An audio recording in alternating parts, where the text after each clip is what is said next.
This is how Zahair Organics Jamaican black castor oil is produced.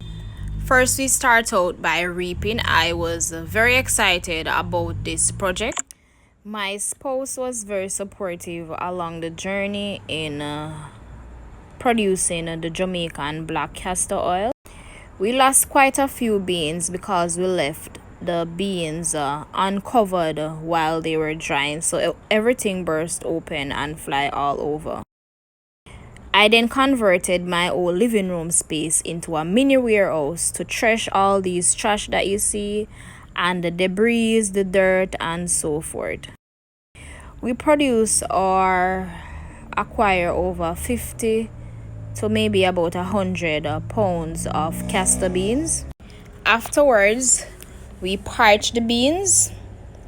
After parching the beans, we press the beans.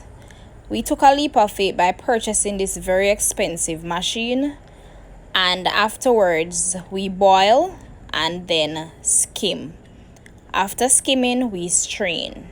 After straining, this is the cake from the. All this process requires patience, a lot of hard work, dedication, and time.